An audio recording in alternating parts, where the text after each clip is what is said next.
안녕하세요. 이번 주는 방사선 치료 및 의학물리학 여러분들께서 이제까지 진도 나갔던 것 중에 질문을 했던 것 답변을 드리고 시간이 남으면 진도를 나가도록 하겠습니다. 먼저 A반, B반 질문들을 모았는데 그 부분에 대해서 하나씩 설명을 하도록 하겠습니다. 먼저 A반에서 나왔던 질문에 대해서 살펴보도록 하겠습니다.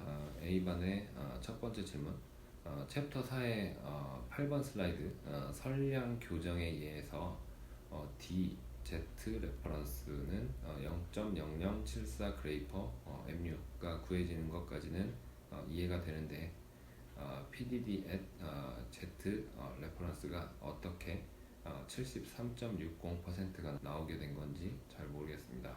설명 부탁드립니다. 챕터 4의 8번 슬라이드 보시면 여기 Z 레퍼런스라는 곳이 물 아래 10cm 지점입니다. 여기 강의 자료에 보시면 그 예제에서 나왔던 선형가속기의 에너지가 10메가볼트일 것인데 그 10메가볼트 선형가속기의 그 신부 선량 백분율 PDD는 정해져 있습니다. 그렇기 때문에 물 아래 10cm 지점에서는 73.60%라고 PDD가 정해져 있어서 73.6을 사용을 한 겁니다.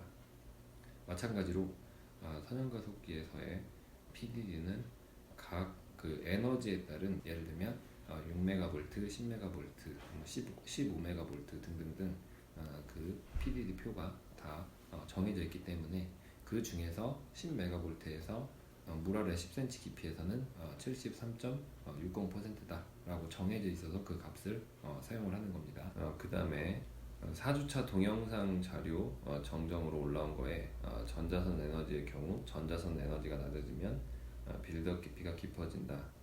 이 말은 무시하라고 하셨는데 그럼 교재 챕터 3의 페이지 34페이지의 세 번째 특징인 에너지가 낮아지면 빌드업 깊이가 낮아진다.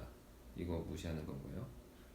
이거는 그 제가 강의 자료에서 말했던 그 말 내용을 무시하라는 거고, 에너지가 낮아지면 빌드업 깊이가 낮아진다. 그러니까 화살 표시가 아래로 돼 있기 때문에 이게 얕아진다는 거죠. 빌드업 깊이가 얕아진다. 그러니까 강의 자료의 내용은 맞습니다. 그 표현은 맞고 말이 잘못 나갔다는 말입니다. 그러니까 에너지가 낮아지면 빌드업 깊이가 얕아진다. 그게 맞습니다. 그 다음에 교수님께서는 챕터 1의 외조사, 내조사를 설명해 주실 때 외조사는 통증이 없는 대신에 종양 이외에 정상 조직에 피폭 위험이 수반되고 내조사는 종양에만 선원 집중이 가능하지만 선원을 집어넣기 위한 수술 가능성이 존재한다고 하셨습니다.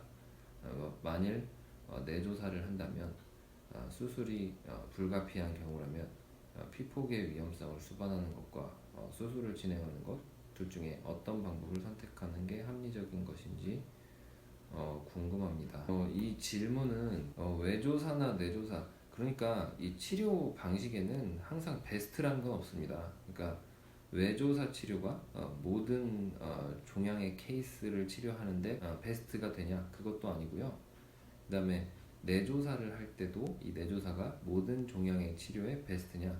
그건 아니죠. 근데 여기 기준에서는 종양의 선량을 집중시키고 나머지 정상 조직의 부작용을 줄일 수 있는 그러한 선량 분포를 만드는데 수술을 통한 내조사를 시행을 할 때 종양의 주변인 정상 조직에 선량이 적게 들어갈 수 있다라는 게 핵심 포인트예요. 그래서 내조사를 했을 때 수술이 불가피하다. 그러니까 수술이 불가피하다는 경우라면 해야 된다는 경우인데, 그러니까 이런 것도 케이스마다 달라요. 그래서 이거는 그러니까 리스크가 다 있는 거죠. 외조사는 통증은 없는 대신에 정상 조직에 선량이 많이 들어간다. 근데 내조사는 종양에만 선량이 잘 집중되지만 수술이 필요하기 때문에 통증이 있다. 그러니까 그 둘 중에 선택의 문제입니다. 그 어떤 케이스에 내조사가 맞냐, 외조사가 맞냐, 그 선택의 문제지. 뭐 어떤 걸 선택하는 게 합리적인가? 그건 이제 그 종양을 더 잘 치료하는 게 합리적인 거가 되겠죠. 자, 그 다음에 질문. 강의 내용은 이해했습니다.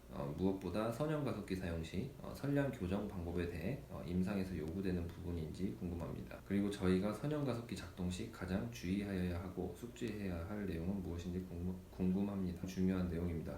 사실 선형가속기에서 선량 교정하는 법 이런 내용과 치료 장치의 정도 관리 부분이 있습니다. 그런데 그 다른 그 영상의학과의 장치들에 비해서 치료용 장치들은 특히 이제 그 선량 교정이나 아니면 그 치료 장치의 정도 관리 이런 게 굉장히 중요시 생각됩니다. 왜냐하면 고선량의 엑스레이를 환자에게 집중시켜야 되는데 이 치료 장치의 선량이 잘못 나간다거나, 그러니까 오버돼서 나간다거나, 아니면 치료 장치가 가리키고 있는 그 중심점이 종양에 벗어나거나 그랬을 때 굉장히 위험하죠. 그렇기 때문에 이 정도 관리가 중요하고 그에 따라서 선량 교정도 매우 중요합니다. 그래서 보통은 규모가 있는 병원에서 방사선 종양학과를 운영을 하는데 병원마다 달라요. 그러니까 의학물리를 하는 사람들이 선량 교정을 하는 곳도 있고 아니면 그 방사선 선생님들이 선량 교정을 하는 데가 있어요. 그러니까 임상적으로 중요합니다.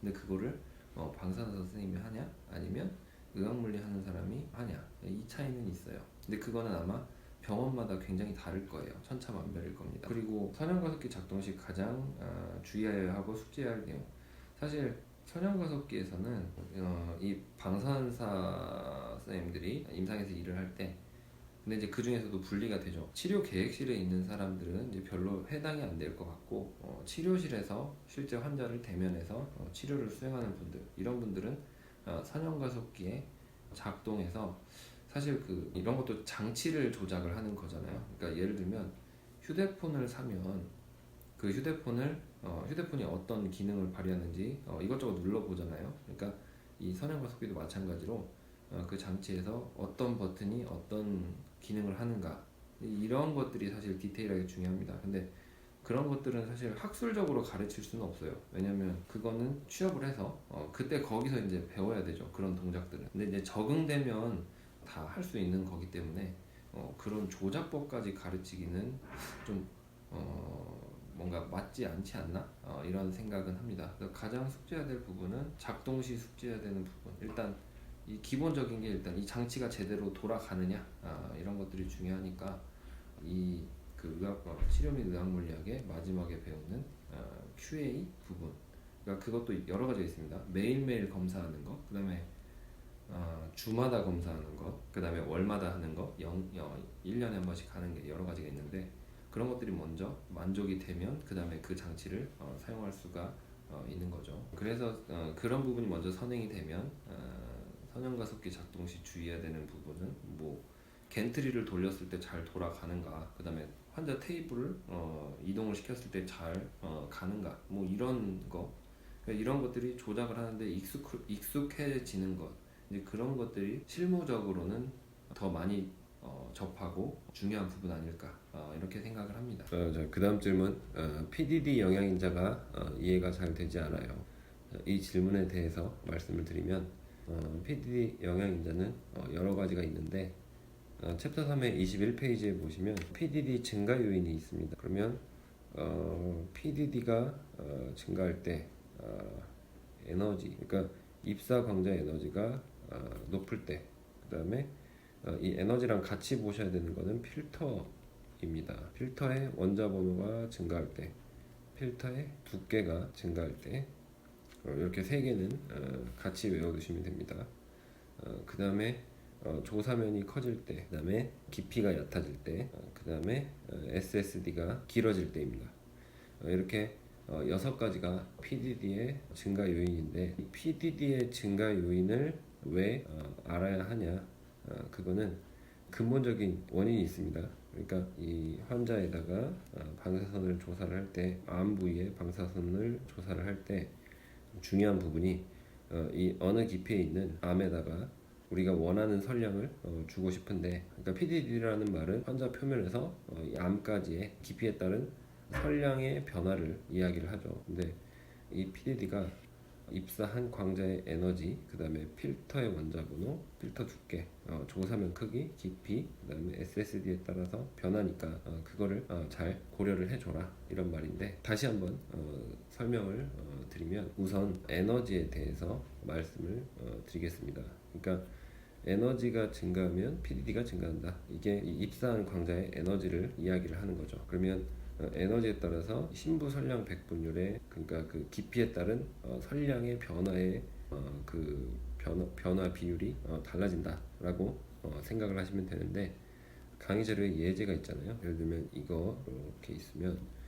이거를 6메가볼트라고 생각을 하고 이거를 10메가볼트라고 생각을 합시다. 그러면 이런 특징이 있습니다. 그러니까 에너지가 커질수록 빌드업 깊이는 더 안쪽으로 들어가게 되어 있습니다. 그리고 빌드업 깊이를 지난 어떤 지점에서의 선량은 에너지가 높은 놈이 높습니다.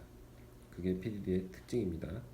그리고 이 에너지가 높은 놈은 어떤 경우에 유리하냐면, 암의 깊이가 깊을 때 에너지가 높은 놈들은 선량이 높기 때문에 PDD가 높기 때문에 심부에 선량을 더 잘 전달을 할 수가 있습니다. 근데 극단적인 예를 들면 저에너지, 그러니까 입사 강자 에너지가 400kV 이하인 그것들은 심부 선량 백분율이 이런 식으로 변한다고 했습니다. 그러면 에너지가 낮은 것들은 심부에 있는 이 지점에 있는 종양에 충분한 선량을 전달할 수가 없죠. 그런 거에 따라서 어떤 에너지를 쓸 거냐, 이것을 결정을 하게 됩니다. 그리고 에너지는 필터 원자 번호랑 필터 두께랑 같이 외우더라고 했죠. 그러니까 에너지 커지면 필터 두께와 그 다음에 필터 원자 번호가 같이 증가를 합니다. 이 세 개의 변화는 같습니다. 그런데 이렇게 예를 들어보죠. 만약에 여기서 6메가볼트 에너지 엑스레이를 조사를 했을 때 플래트닝 필터를 사용을 한다고 생각을 하면, 그 플래트닝 필터의 원자 번호가 크면 클수록 플래트닝 필터를 투과하고 나온 에너지는 6메가볼트보다 더 커진다는 거죠. 그 의미고, 그 다음에 필터 두께는 이 필터의 두께가 두꺼우면 두꺼울수록 저에너지 엑스레이는 감약이 많이 되기 때문에, 필터에 의해서, 그렇기 때문에 필터를 투과하고 나온 광자의 에너지들은 더 증가를 한다, 이렇게 생각하면 됩니다. 그리고 여기 보시면 깊이에 따른 걸 먼저 할게요. 깊이가 얕아지면 PDD가 커진다 라는 말인데, 여기서 보시면 깊이가 얕은 거는 이쪽이죠. 이쪽으로 갈수록 깊이가 얕아집니다. 그러니까 깊이가 얕은 쪽으로 가면, 그러니까 깊이가 깊은 쪽보다 얕은 쪽이 이 지점이니까 10메가볼트에서 보시면 깊은 쪽보다 얕은 쪽에 PDD가 커진다. 6메가볼트도 마찬가지고요. 깊은 쪽보다 얕은 쪽에 PDD가 커진다. 단 이 빌드업 리전은 제외를 하고 빌드업 깊이를 지난 그 깊이에서의 영향을 말을 합니다. 그 다음에 조사면에 대해서 얘기를 하겠습니다. 조사면은 암이 있는데, 그 암이 이렇게 있는데 이런 크기의 암이 있습니다. 그럴 때 얇은 빔을 쏘면 이 암이 죽는다고 생각을 했을 때, 그러면 조사면은 이만큼의 크기만 열면 되죠. 근데 만약에 암이 이렇게 넓습니다. 여기서 이만큼의 조사면을 열어서 여기에다가 선량을 전달을 해야 되죠. 근데 여기에다가 선량을 전달을 할 때 이렇게 조사면이 조사면이 작을 때, 그때 여기에 1그레이를 전달하기 위해서 100m류를 썼다, 이렇게 가정을 했습니다. 그러면 암 넓이가 넓어서 조사면을 열어도 똑같이 100m류를 쏘면 되는 거 아니냐, 이렇게 생각할 수 있는데, 실제로 조사면을 열고 100m류를 쏘니까 1그레이보다 더 많이 들어간다는 거죠. 왜냐면 이 산란선이 들어오기 때문에 그렇습니다. 그래서 조사면이 커지면 PDD가 증가한다 라는 거죠. 그래서 이걸 고려해서 이쪽에서 선량을 얼마를 줄 것인가, 그거에 대해서 했던 게 모니터 유닛 값 계산한 거였잖아요. 그래서 그 SC/SP 그 팩터가 바로 조사면과 관련이 있습니다. 그 다음에 SSD가 증가하면 PDD가 증가한다. 이 SSD는 소스랑, 여기 암이 있으면 소스랑 이렇게 선원에서 이렇게 암의 방사선을 조사를 할 때 선원에서 여기까지 거리를 말을 합니다. 이게 SSD입니다. 물론 표재성 종양 같은 경우는 SSD가 고정이 돼 있고 대체로 일문 조사를 하기 때문에 상관이 없는데, 심재성 종양은 축을 중심으로 여러 방향에서 방사선 빔을 조사를 합니다. 그러면 A 위치랑 B 위치가 있으면 A 위치일 때 SSD, B 위치일 때 SSD는 다릅니다. 대신 소스부터 종양까지 거리는 같습니다. 그랬을 때 이 PDD가 SSD가 변하면 PDD는 변한다. 그러니까 A에서 쏠 때는, 그러니까 이런 거예요. 결국 중요한 건 방사선 빔이 들어갔을 때 표면에서 깊이의 변화에 따른 선량의 감소 변화, 그리고 여기서도 이 비표면에서 깊이에 따른 선량의 감소 변화, 이게 같아야 된다는 말이죠. 근데 PDD는 그게 다릅니다. 그러니까 하나 더 예를 들어보면, 여기에 종양이 있을 때 이 위치 A 포인트에서 쏘든지 아니면 B 포인트에서 쏘든지, 이쪽 어쨌든 여기서 이 표면에서 이 종양까지의 깊이에 따른 선량 변화는 일정한 게 좋습니다. 왜 그러냐면, 그래야지만 하나의 깊이에 따른 선량의 변화 곡선을 사용할 수가 있는데, PDD는 이 SSD가 달라짐에 따라서 표면에서부터 심부까지의 선량 변화가 다 달라진다는 얘기예요. 그럼 만약에 이런 게 있을 수 있죠. 종양이 넓은데 이런 경우 빔이 이런 범위가 되잖아요. 그러면 여기부터 여기, 여기부터 여기, 여기부터 여기, 여기 이 사이들, 이 사이에 모든 PDD 표가 필요하다는 거예요. 왜냐? 소스부터 서피스 이 거리가 다 다를 거기 때문에. 왜냐면 환자는 반듯한 모양이 아니라 이 둥근 모양이잖아요. 그러니까 미세하게 다 다를 거란 말이죠. 이 소스부터 여기 SSD 거리가. 그러면 당연히 그 거리에 따른 PDD 표가 다 다르단 말이에요. 그러면 그게 엄청나게 많은 PDD 표가 필요하겠죠. 그래서 SAD법에서는 소스가 여기서 쏘든 여기서 쏘든 여기서 쏘든 어쨌든 어디에서 쏘든 이 표면부터 깊이까지의 선량의 변화가 같은 TMR을 쓴다는 거죠. 그래서 PDD에서는 SSD에 따른 변화를 중요하게 생각을 하는 겁니다. 그래서 SSD에 따라서 PDD가 어떻게 변하냐, 그러니까 SSD가 증가하면 PDD가 증가한다, 이런 표가 된다는 거예요. 그러니까 챕터 3의 20페이지에 보면 그 예제로 나와 있잖아요. 왼쪽 그림에 보시면 그 SSD가 짧은 거 선속의 개수를 재보면 같은 면적 안에 9분의 5고, 오른쪽은 SSD가 길어졌을 때 선속을 재면 5분의 3이 되죠. 그래서 이 SSD가 긴 5분의 3 요게 더 크다. 그러니까 결론은 SSD가 길어지면 PDD가 증가한다. 이렇게 표현을 하고 있는데 이거를 PDD로 표현해 보면 이렇게 할 수 있습니다. 두 개의 PDD가 있는데 하나는 이렇게 나오고 또 하나는 이렇게 나올 수 있습니다. 그러면 이거를 A라고 하고 이거를 B라고 하면 A랑 B 중에 PDD가 뭐가 크죠? A가 큰 거죠. 왜냐면 같은 깊이 안에서 A가 더 크잖아요. 이걸 PDD가 크다고 하는데 SSD가 길어지면 이렇게 된다는 거예요. B에서 A로. 그러니까 예를 들어 B의 SSD를 80으로 놓고 A SSD를 100으로 놓으면 이 SSD 변화에 따라서 PDD가 커지는 거. 이 B가 B처럼 그 PDD가 변화한다는 겁니다. 그렇게 이해를 하고 계시면 될 것 같습니다. 그 다음 질문, 이제 비반 질문입니다. TMR에 대한 부분이 궁금합니다. 일단 TMR에서 DD와 Dmax 측정 시 선속이 같고 감역비가 다르다는 사실은 알겠는데 그 측정이 어떻게 이루어지는지 헷갈립니다. 어떻게 선속을 갖게 해서 Dmax와 DD를 측정하는 것인지 모르겠습니다. 저는 이걸 어떻게 이해했냐면 TMR 개념은 알겠다. 그런데 어떻게 측정을 하느냐, 이 부분에 대해서 궁금한 걸로 저는 이해를 했습니다. 좋은 질문입니다. 이 TMR 정의를 보시면 이렇게 나와 있습니다. 물 팬텀이 있고요. 그 다음에 방사선이 이렇게 방상태로 나가죠. 그 다음에 TMR은 정의가 조사면이 이 안쪽이라고 했습니다. 안쪽, 그러니까 이쪽이 아니고 이 표면 쪽이 아니고 안쪽입니다. 그러면 다시 그려보면 선속을 그리고 이렇게, 그러니까 선속의 넓이는 같고 지금 선속은 같은 겁니다. 그리고 여기 이 깊이 여기를 Dmax라고 잡고 여기를 DD라고 잡습니다. 그런데 그 TMR도 정의가 Dmax분의 DD잖아요. Dmax랑 DD일 때 그 조사면이 같기 때문에 선속의 개수가 같다는 얘기예요. 그러면 이거를 어떻게 그럼 측정을 하냐, 지금 이런 걸 물어보는 건데, 그러면 이렇게 되는 거죠. 이 개념상 그림을 보시면 이거를 이 팬텀을 물 팬텀, 이 네모난 물 팬텀을 그대로 갖다 올리는 거잖아요. 그러면 이렇게 되는 거죠. 근데 실제로는 그렇게 하기가 쉽지가 않습니다. 실제 측정은 이 빔을 이렇게 조사해 놓고 물 팬텀을 이렇게 들어 올려가면서 측정하는 게 쉽지가 않아요. 그래서 어떻게 하냐, 실제 측정은 PDD를 측정을 해서요, 이거를 TMR로 변환시켜주는 공식이 있습니다. 그 공식을 사용을 해서 TMR로 변환을 시켜줍니다. PDD는 이렇게 측정하면 되잖아요. 그 조사면을 여기를 고정을 시키고 Dmax분의 DD 이렇게 측정하면 되는 거잖아요. 그렇게 다 측정을 한 다음에 그 PDD를 바탕으로 해서 TMR로 바꿔주는 변환 공식을 이용한다 라는 거고, 최근에는 그 PDD만 측정하면 이거를 그냥 TMR로 다 바꿔 자동으로 나오게 하는 그런 소프트웨어들이 다 발전이 되어 있습니다. 그래서 사실 PDD를 TMR로 바꿔주는 그 공식은 있긴 한데, 그래서 그 PDD를 구해서 TMR로 변환시켜주는 공식을 보도록 하겠습니다. 먼저 PDD를 측정을 하는데 이 물 팬텀에다가 어떤 조사면을 열고 방사선을 조사를 했습니다. 그리고 이 소스부터 서피스까지 SSD를 F라고 놓고요.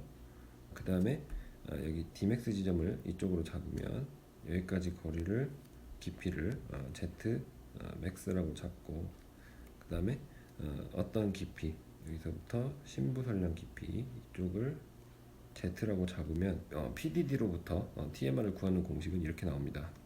TMR은 100분의 PDD 곱하기 F 플러스 Z max, F 플러스 Z 이것의 제곱. 자, 그래서 이 PDD를 측정을 해서 PDD를 이용을 해서 그걸 가지고 SSD와 그 다음에 Dmax 지점의 깊이, 그 다음에 심부의 깊이, 그것의 제곱으로서 PDD를 알면 TMR로 변환을 시켜줄 수 있습니다. 그러니까 여기서는 SSD가 어떤 값이든 간에 이게 100이든 110이든 80이든 60이든 그거를 집어넣어 놓고, 그 다음에 Zmax와 Z 그 값을 그 깊이를 집어넣어서 이렇게 제곱을 해주면 TMR을 구할 수 있습니다. 그래서 개념상으로는 강의 자료에 나온 것처럼 TMR의 개념은 그렇지만 실제로 측정이 어렵기 때문에 PDD를 측정해서 이 공식을 바탕으로 TMR을 구한다라는 거죠.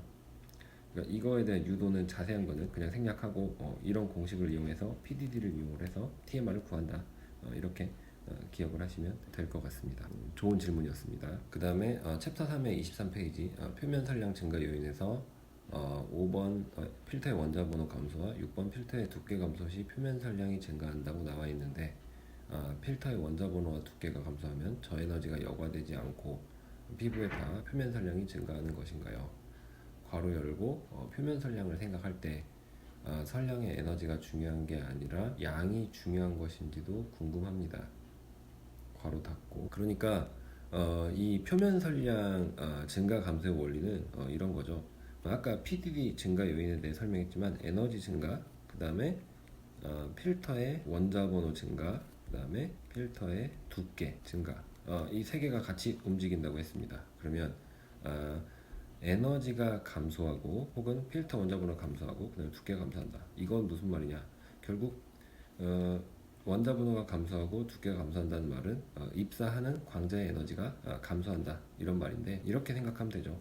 우리가 그 PDD 표를 봤을 때 에너지가 클수록 이 빌드업이 깊게 들어간다고 했는데, 에너지가 낮으면 낮을수록 빌드업이 어떻게 되냐면 이쪽 표면 쪽으로 올라온다고 했습니다. 그리고 결국 400kV 이하의 낮은 에너지들은 이 표면 선량이 최대가 된다고 했습니다. 그렇기 때문에 그런 관점에서 보시면 필터 원자 번호가 감소하고 두께가 얇아지면 에너지가 감소하는 거죠. 그러니까 이 둘의 PDD 표에서 에너지가 감소하는 것은 이쪽이죠. 그러니까 이때 표면 선량이 높다, 이렇게 이해하시면 되고요. 그 다음에 그 선량의 에너지가 중요한 게 아니라 양이 중요한 건지도 궁금하다. 이거는 절대 선량을 얘기한 것 같은데, 이건 이제 상대적인 표잖아요. PDD는 Dmax분의 DD로 정의한 상대적인 건데, 상대적인 거에다가 여기도 100%고 여기도 100%가 될 거잖아요. 근데 이 에너지를 썼든 간에 얘는 Dmax 지점에 100%가 들어가는데 그 선량을 E그레이라고 생각을 하고, 얘도 표면에 Dmax 지점에, 표면이 Dmax 지점인데 그 지점에 E그레이가 들어간다고 설정을 할 수 있습니다. 그러면 절대량이 같죠. 같을 때 뭐가 더 표면 선량이 크냐면 에너지가 낮은 놈이 표면에서 선량이 큽니다. 그러니까 그 내용에는 절대 선량이 같을 때도 어떤 게 표면 선량이 크냐, 이 내용을 다 포함하고 있는 것입니다. 그렇기 때문에 필터 원자 감소랑 필터 두께가 얇다, 이거는 에너지, 입사 광자의 에너지의 감소와 관련되어 있기 때문에 에너지가 감소할수록 최대 선량이 표면 쪽으로 올라온다. 그렇기 때문에 표면 선량이 증가한다, 이렇게 이해하고 계시면 되겠습니다. 그 다음에 용적 선량에서 에너지가 작으면 왜 증가하는지 모르겠습니다. 고에너지일수록 투과력이 높아서 뒤쪽까지 잘 투과해 피사체 뒤쪽으로 용적 선량이 커지는 게 아닌지 헷갈립니다. 용적 선량과 에너지 관계는 이렇게 생각합니다. 에너지가 작으면 같은 조사면에서 방사선을 조사를 했을 때 이 조사면 크기로 빔을 조사했습니다. 근데 이거는 에너지가 6메가볼트라고 합시다. 6메가볼트.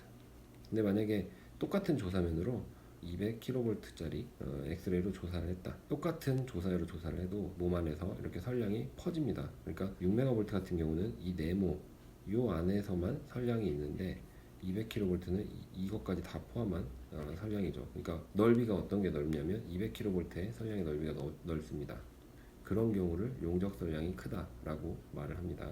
그다음에 컨벤셔널 시뮬레이션에서의 체표 윤곽도 측정은 모의 치료에서 하는지 치료 계획에서 하는지, 이거는 모의 치료에서 합니다. 그리고 CT에서는 치료 계획에서 선량 계산을 한다 했는데, 모의 치료 단계에서는 선량 확인이 불가능한지. 네, 불가능합니다. 모의 치료는 환자 영상을 찍는 것이기 때문에 불가능하다. 그렇고 컨벤셔널 시뮬레이터 장치와 방사선 치료 장치는 그림만 보고 어떻게 구별하는지, 이 부분은 눈에 익을 수밖에 없는데, 선형 가속기는 겐트리 부분이 두툼합니다. 근데 이제 컨벤셔널 시뮬레이터는 이 겐트리 부분이 선형 가속기보다는 뭔가 두툼하거나 이런 묵직한 느낌은 없어요. 그런 걸 보고 판단을 하셔야 될 것 같고, 그 최근에 선형 가속기는 그 콘빔 CT라 그래서 양쪽에 콘빔 CT가 달려 있는데, 컨벤셔널 시뮬레이터는 그 콘빔 CT가 없기 때문에 그걸로 구별을 하셔도 됩니다. 이거는 그 그림을 많이 보시면 좋을 것 같습니다. 그러니까 사실은 이런 것도 눈으로 한번 보는 것도 중요하긴 한데, 이제 이게 문제 왜 나오냐면 비슷하게 생겼으니까 이거를 구별할 수 있냐 없냐 나오는 건데, 사실 그냥 제 개인적인 의견으로는 이런 문제는 그렇게 좋은 건 아닌 것 같습니다. 그 다음에 모의 치료 시에는 환자가 있어야 하지만 치료 계획 시에는 환자가 없어도 되는 게 맞는지, 컨벤셔널한 거에서 물어보는 건지 CT 시뮬레이션에서 물어보는 건지 이건 모르겠습니다. 그 부분을 다시 질문해 주시면 될 것 같습니다. 그 다음에 표적 용적에 관한 것 중 조사 용적은 크게 신경 안 써도 되는 건지, 네, 그건 신경 안 쓰셔도 된다고 했습니다. 그 다음에 2주차 수업 질문입니다. 고주파 증폭기가 고주파를 생성 증폭해서 선형 가속기에서 고주파에 전자를 태워 전자를 가속한다 했는데, 이 말이 고주파 증폭기에서 전자를 만든다는 말인가요? 아니면 고주파 증폭기는 고주파만 만드는데 그 고주파가 도파관을 걸쳐 가속관에 도달하면 증폭이 돼서 전자총에서 나오는 전자들을 가속시킨다는 것인가요? 그러니까 고주파 증폭기는 고주파를 발생하는 거죠. 마그네트론, 클라이스트론 두 개가 있는데, 마그네트론 같은 경우는 증폭이 안 되고 발생만 한다고 했고, 클라이스트론은 고주파를 발생해서 증폭한다고 했잖아요. 근데 어쨌든 고주파 발진부에 있는 이 마그네트론과 클라이스트론은 고주파를 생성하는 건 맞아요. 그 다음에 전자는 전자총에서 따로 나오죠. 그러니까 가속관 안에 전자를 집어넣는 거는 전자총, 그 다음에 고주파를 집어넣는 건 고주파 증폭기. 그렇게 해서 그 두 개가, 고주파와 전자가 가속관 안에서 만나서 고주파에 전자를 실어서 가속을 하게 되는 겁니다. 그 다음에 그 PPT 17페이지 그림에서 오른쪽에 있는 RF 앱소버가 무반사 종단기면 왼쪽에 있는 매그네트론 RF 제너레이터는 어떤 건지, 이건 마그네트론이니까 고주파 발생기죠. 그러니까 왼쪽에 있는 RF 제너레이터에서 고주파를 발생을 해서 오른쪽에 있는 RF 앱소버에서 흡수를 하는 겁니다. 그래야 그 방향대로, 그림상에서 오른쪽 방향대로 계속 고주파가 흐를 수 있기 때문에 그렇죠. 그 다음에 PPT 21페이지에 있다. 여기서 세컨더리 콜리메이터가 조인가요? 아니면 표시가 안 된 건가요? 그리고 전자선을 이용 시에는 MLC를 사용 안 하는 이유가 있는 건가? 그 그림에서 세컨더리 콜리메이터는 조가 맞습니다. 그리고 전자선을 이용할 때 MLC를 사용 안 하는 이유, 이 질문은 좋은데, 공기 중에서 전자는 잘 퍼집니다. 그러니까 광자 같은 경우는 이렇게 겐트리가 이렇게 있으면 환자가 이렇게 있어요. 그래서 어느 정도 거리가 있잖아요. 광자 같은 경우는 조사면을 이만큼 열고 빔을 조사하면 이런 식으로 나가는데, 만약에 전자를 쏜다 그러면 전자는 공기 중에서 퍼집니다. 이렇게 퍼지기 때문에 이쪽 암에 잘 모이지를 않습니다. 그렇기 때문에 이쪽에다가 전자선 콘을 달아주는 거죠. 달아서 최대한 환자가 가깝게 이렇게 달아줍니다. 그러면 전자가 나오면 이쪽으로 전자가 잘 몰리게 됩니다. 그렇기 때문에 전자 치료할 때는 MLC를 사용하지 않고 전자 콘을 이용을 한다. 그리고 그 차폐는 차폐 블락을 만들어서 최대한 환자에 가까이 위치해 있는 거죠. 그러니까 콘으로는 맨 아래쪽이고 환자의 입장에서는 가까이 차폐 블록을 만들어서 사용을 한다. 그렇게 보시면 되겠습니다. 질문에 관한 거는 여기까지 답변을 하겠습니다.